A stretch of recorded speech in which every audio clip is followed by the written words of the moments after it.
Video walkthrough on Colemen Lantern. We're starting the back. Up there you are pre-wired for a backup camera. Now it does not have a backup camera, but you are pre-wired for one. So it'd be very simple for us to install one if you choose so. It does use power off your marker lights up there, those red ones. So the running lights on your tow vehicle need to be on for the camera to work. Got an outdoor shower back here. See if I can't fumble with my keys to get it open.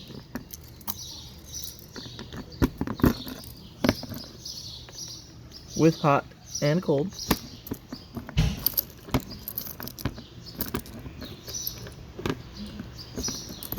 There you go. Bumper caps right there. They come off. That's going to be the perfect spot to store your sewer hose. Now these don't come with a sewer hose. That's going to have to be a separate purchase on your part. Short cord, your short cord, 30 amp short cord. You just pull it out when you want to use it, shove it back in when you're done, like that, and then you can slide this down like that and close this. Keeps it nice and neat like that. You have a cable inlet, so if you're going somewhere that provides cable, you can hook up cable through there. City water connection, this is where you're going to hook your hose up to. You can run off of city water pressure. You won't need to use your pump or anything like that. Got your dump area right here. Let's put your cap on for you. Always make sure your valves right here are closed before you attempt to take your cap off. Or else this little section over there is filled with liquid and you're going to get it all over you. And then I always recommend doing your black tank first and then your gray tank to flush it out. Slide seals, every once in a while you're going to inspect them. Make sure they're not dry or cracked, anything like that. Once a year I recommend doing what's called a slide out maintenance. You can take it in and we can do it for you. Where you apply a product to your seals as well as a lubricant to your rails, a special lubricant. And you can buy both those materials here if you choose to do it yourself.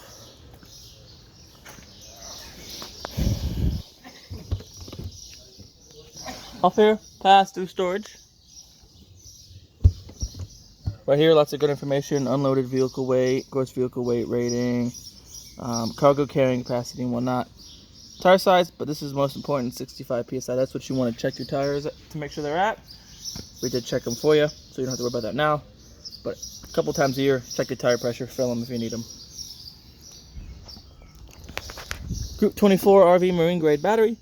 In the winter, recommend taking the battery completely out, starting at summer warm, like your basement, your garage, anything warmer than just being sat outside. And then if it's going to be a while between trips, I recommend disconnecting the negative lead off of your battery.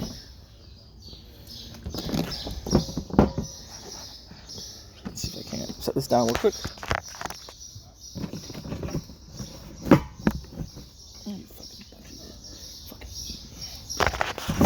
Alright, I'm going to do it this way because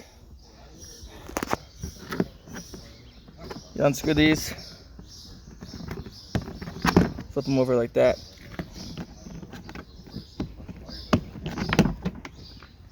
In here, got dual 20-pound cylinders with your automatic changeover regulator right there. So you can see it's pointing to this tank. It's going to pull from this tank first. If this one were to be on and this one were to be empty, there's a little diaphragm in here that'll open up. It'll automatically switch to pulling from this tank. However, this selector, so you can move it, you can select which tanks it's pulling from. That doesn't move when it switches tanks. So keep that in mind. And then some people put it in the middle, thinking it's going to split from both tanks. It doesn't work that way, it's one or the other. And then we'll put these back for you.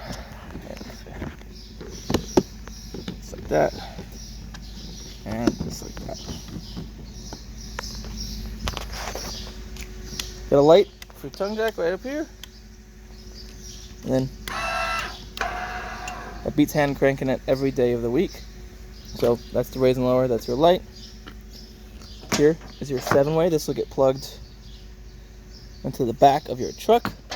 That's what's going to allow your turn signals and the marker lights on the trailer to work, as well as the trailer brakes, which you are required to have in any trailer that weighs over 2,000 pounds.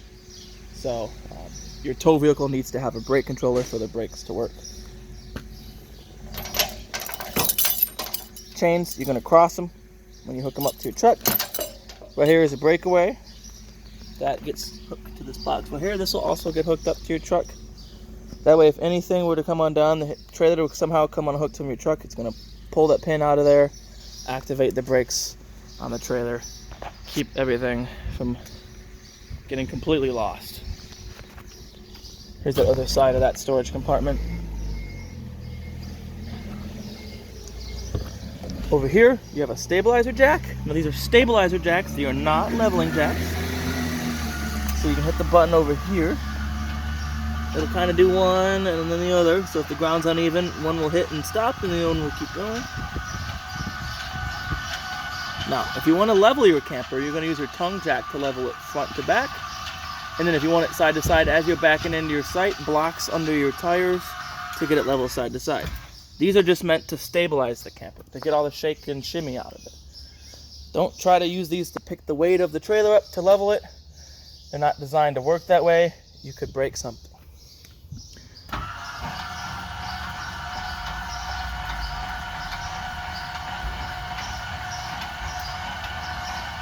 There's a self-resetting breaker back there.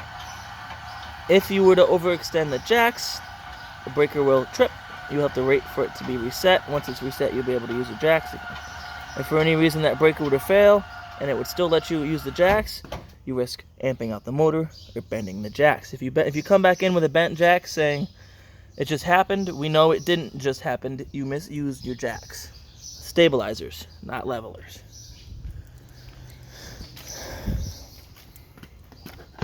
GFCI, outdoor power, all your GFCIs are on the same circuit. If one was going to trip, all the connected GFCIs are going to trip as well.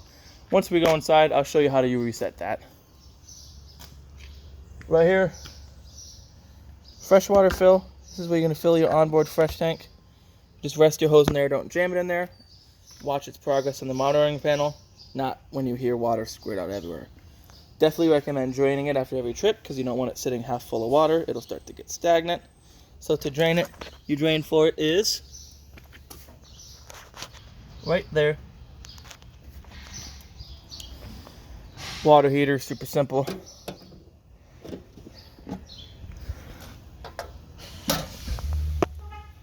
This is all set up.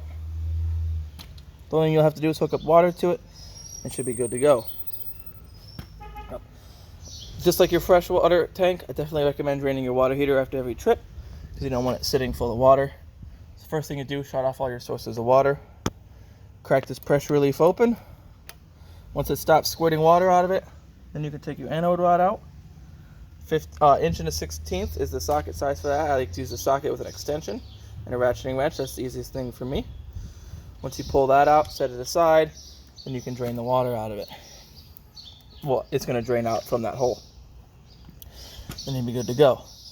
If you neglect to relieve the pressure first, all the pressure is going to come out here. Instead, it's going to shoot that rod out. You're going to get soaked. So keep that in mind. And then besides that, recommend cleaning up in here and in here 4 times a year, once a quarter. I recommend that with all of your appliances. So your furnace here, you're going to want to keep here clean. Make sure there's no debris in there. They do make screens for these. They don't recommend you run your furnace with the screen on, but people do it. You just didn't hear it from me. It'll keep road debris out from building in there. It'll keep insects from building nests when you store it. Fridge, keep it clean in these little vents here. Every once in a while, once a quarter, I would say pop this panel off. Clean back there real good.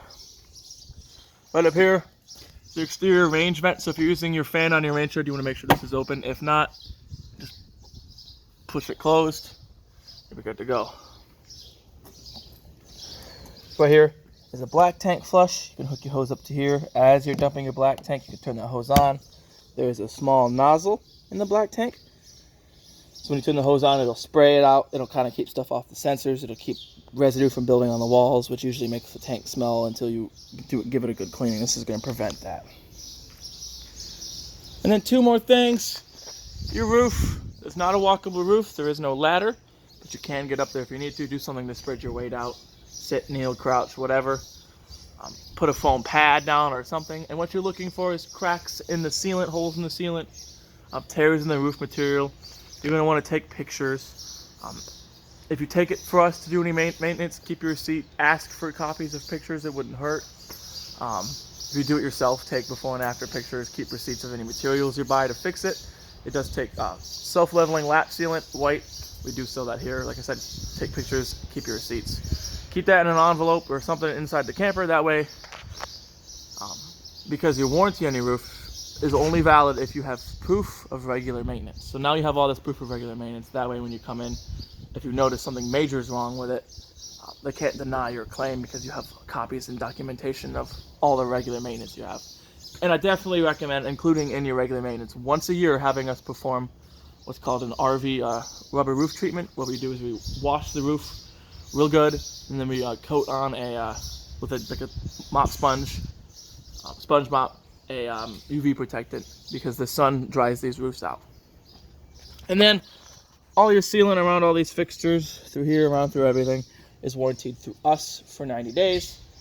After 90 days, that's on you folks to take care of it. Any gaps, cracks, voids in the sealant, I would recommend going around 4 times a year with a caulk gun and some clear silicone and touching up any gaps. Because if in 90 days you come back with some water damage, because after 90 days, sorry, let's say in a year, that won't be covered by warranty because your sealant is only warranted through us for 90 days. And if the sealant is the cause of the water damage, then yes, that won't be warrantable. But if something else is the cause, then we usually get that fixed up. But sealant, clear silicone around the outside is warranted through us for 90 days. All right, so when you operate, the first thing we'll do is we'll operate your awning. When you do that, you don't want your door open all the way because it will rest on top of the awning. And then you do awning controls right here.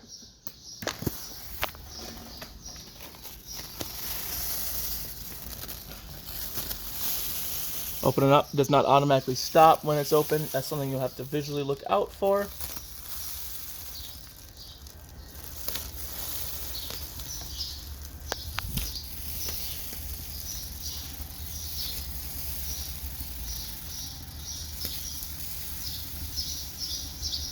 And once you see it, you'll know.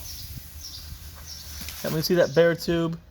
There should be a flap too that hangs down. See if we can't find that. There it is. That's all the way open. Now they are adjustable. So you can raise and lower each end. All you do is make sure this is loose. Make sure this is loose when you operate your awning. And then you can grab here, slide that down, see how it moves. Tighten that up, and then what that does is it lowers one end. So if it is raining, you can have some water pitch off to the corner rather than all the way along the edge. If you start getting heavy gusts of wind, heavy rain, roll your awning up, or in rather. You don't want to risk the wind snagging the fabric, ripping the arms, ripping the fabric, tearing, bending the arms, anything like that. And then if you roll it in wet because you rolled it in during a rainstorm, as soon as you get the opportunity to, as soon as it starts getting dry and sunny, roll your awning back out, let the water dry off before you roll it back in and keep it closed, because you don't want it to be holding moisture. Alright, so then you have interior lights here, exterior lights, which do those awning LEDs right there, and your water heater on gas right there.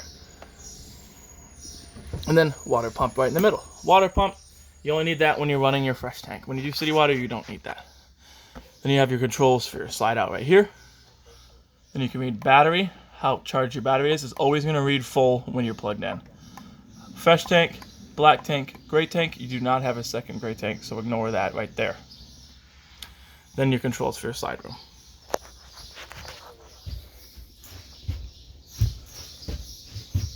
Coming into your bedroom, you just turn on and off your bedroom lights on the fixtures themselves. You see there's a button right here. Click them on both sides of the bed, outlets and USB ports. Storage under your bed. Right there is a backup crank for your tongue jack. These right here, your sliding doors, you unbutton them like this, slide like that. That gets you you don't lock them open or anything, they don't lock, but that gives you lots of privacy. Slide the door over, snap this like this. Always have that snapped when you're traveling, or else it's going to be banging all over the place, bopping into the wall. same thing on the other side. Do have a spot for a TV here, plug, mounting bracket location. Watch how long your screws are. And then you do have antenna power. If you're going to use your antenna, make sure this one is on.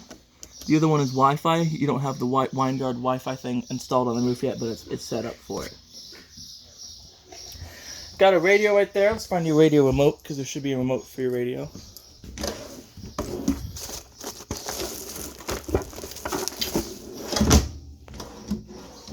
Oh, there should be.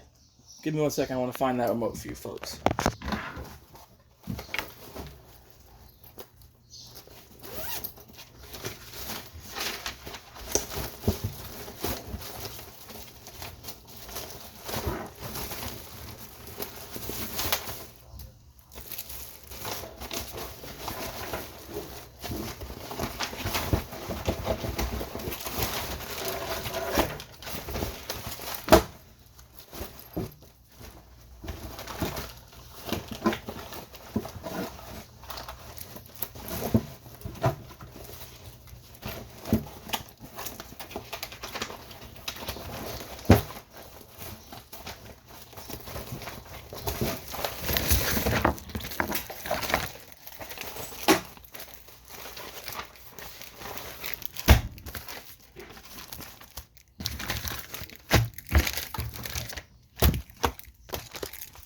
Well, I didn't find it in there, but we'll find it as we go along.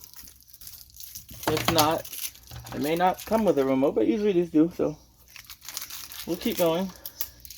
But in the meanwhile, we'll demonstrate the radio, and then I'll show you about this. We'll try to find that remote.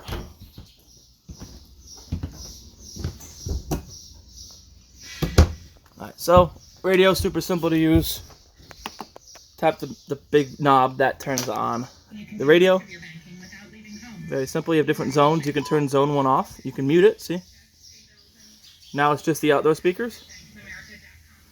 Hit zone 1 and hit zone 2. See how that mutes? Now it's just the inside speakers. Very simple. You can mute them both, have them both on. Then you have band. You can select AM and FM and whatnot. Skip your radio channels. Presets right here. Auxiliary, headphone jack, HDMI.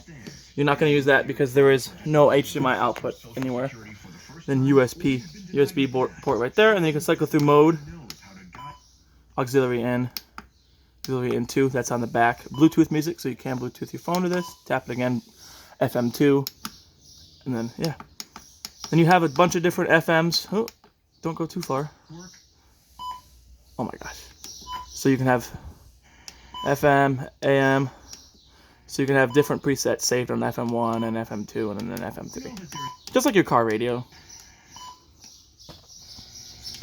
Very simple.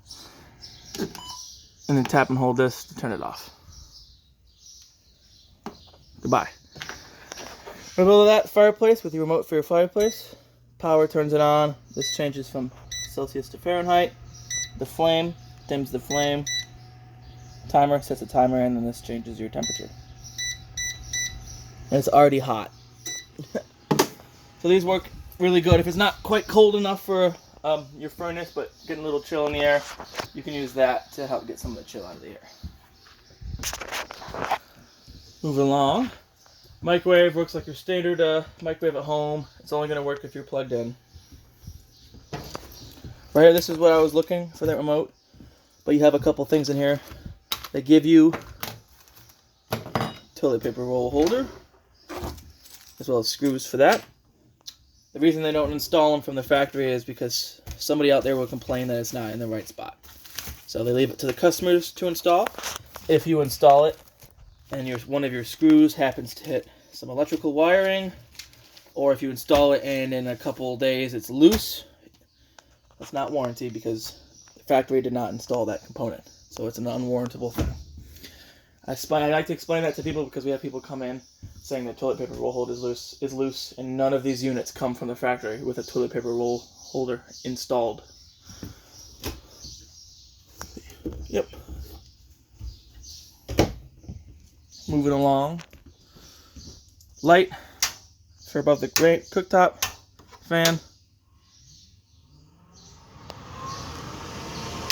Remember what I said about the fan? You gotta have that flap on the outside open. Fold the cooktop nice, fold the glass up and back. All you gotta do to light it is turn it to high and twist your sparker. Just like that. The gas is off so it won't light. To light your oven is a little bit different. I like to kneel down here so I can see. You can see right here the sparker sparks the pilot over there. So what you do is you turn this to the flame, push and hold. As you're pushing and holding this in, you're going to twist your sparker and you're looking for that pilot in there to be lit. Once the pilot's lit, you can then turn it to your desired temperature. If you plan on cooking again in a few hours and you don't want to have to relight that pilot, when you turn it off, if you turn it to the flame right there, shuts the burners off, leaves the pilot on. Definitely recommend turning that off before you leave your camper or before you go to bed. Just because you don't want a lit pilot left unattended.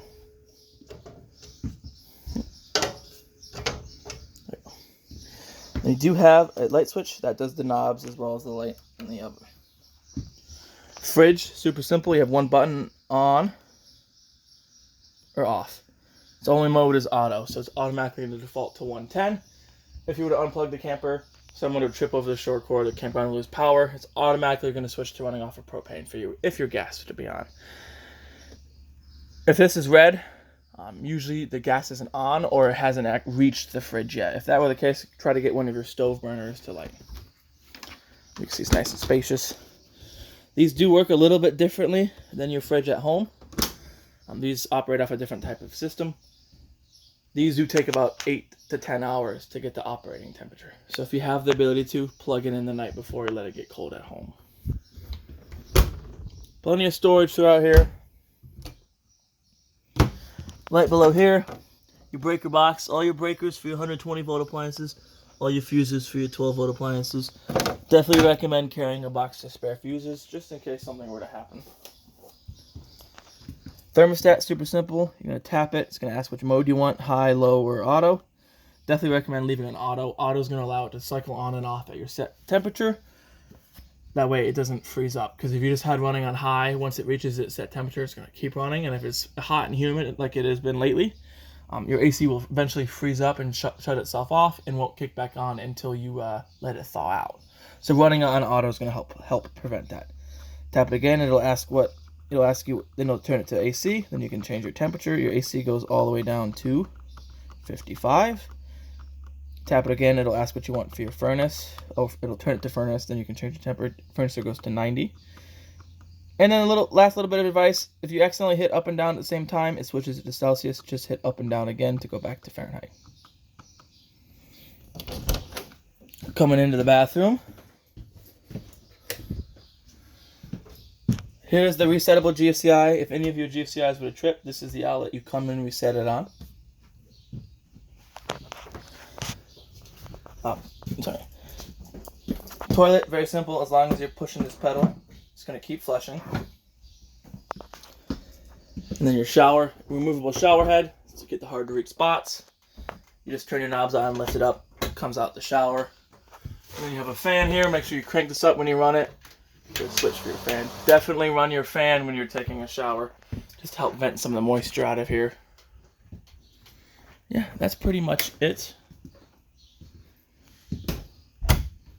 In the bathroom, we'll go back over here. Lights the dinette, you turn off there, on and off there, just like the other ones. This table turns into a bed. All you do is lift it up, pop them legs off, rest them on these little bumpers, take these back cushions, lay them down, get a nice platform to sleep on. One adult, maybe 2 small children. Jackknife couch right here, lift up, grab up underneath, lift up. Have storage underneath, you can pull it out. A spot for one person to sleep. As well as fold down little cup holders, armrests, deal in the middle. All right. Well, that concludes the virtual tour of your Colemen Lantern. Hope you guys found the video informative.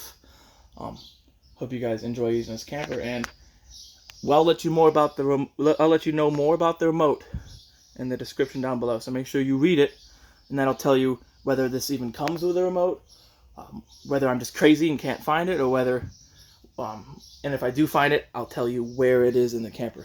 So don't forget to check out the description. All right, Bye.